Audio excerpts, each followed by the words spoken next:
love at first sight, love the one you're with, chemistry, finding the one meant to be, love you for you, unconditional acceptance at all costs, that will accept me for me.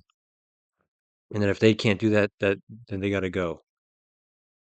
In a lot of different contexts, but the idea is that most of these come from media, Disney movies, romantic comedies, books, TV, history, not the factual, literal aspects of what love really is.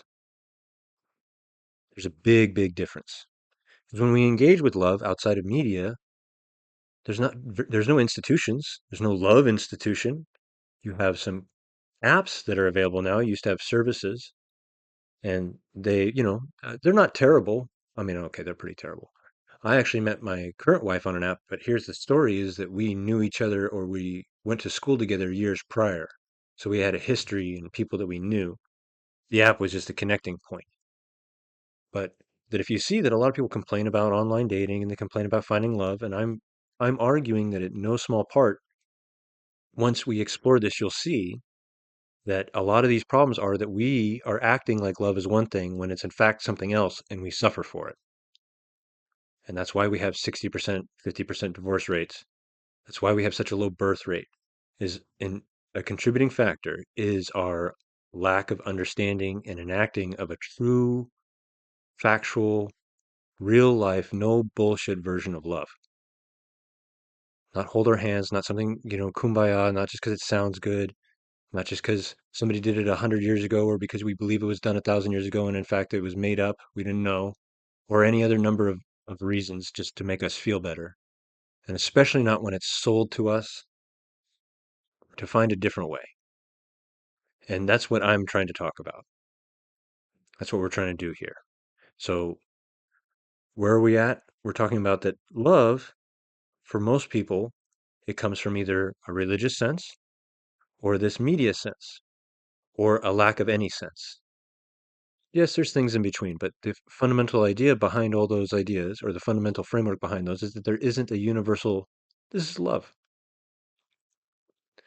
We don't even, when you think about it, you don't, it's hard to even think about or when you think about it, normally doesn't even come to the front of your mind that there's varying levels of love or types of love, right? Friendship, infatuation, empty love, the fact that you can love somebody to your own detriment.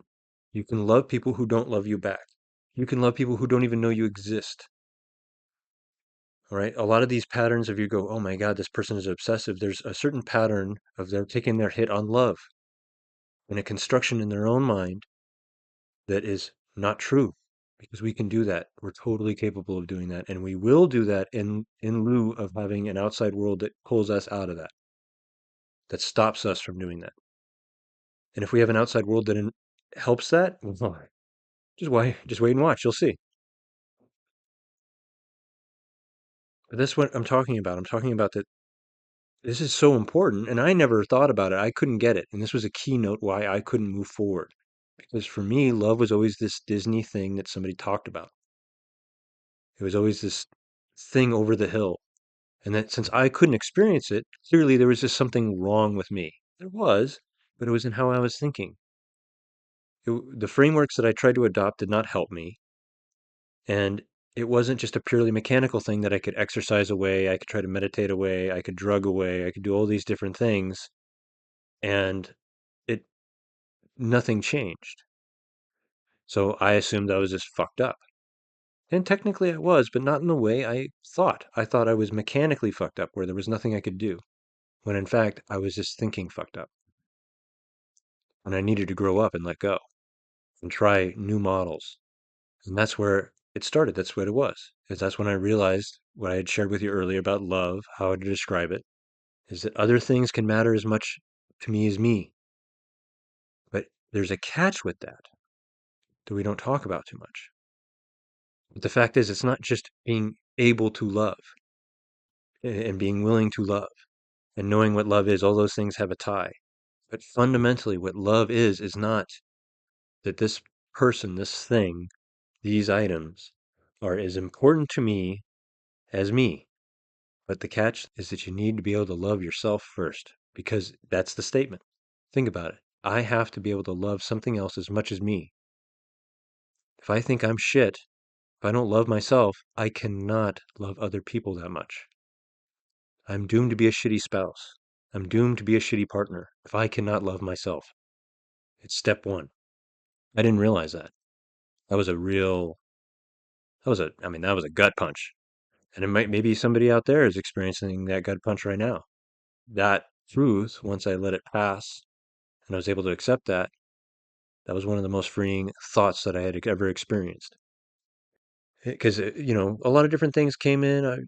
I was raised in a religious household, so, teachings of Jesus, and I'm not saying I became born again or anything, but there was a sense of understanding where I got some of these words that beforehand I just didn't get, or maybe even pissed me off, or I thought were bullshit. That, oh, okay, I get what they're talking about now. And that experiencing things, movies and entertainment and life and interactions with everybody literally change subtly over time if you observe it. That's what happened to me. I actually learned to give a shit. I didn't have to force it. It just came because I loved. I opened my heart up to love is the term.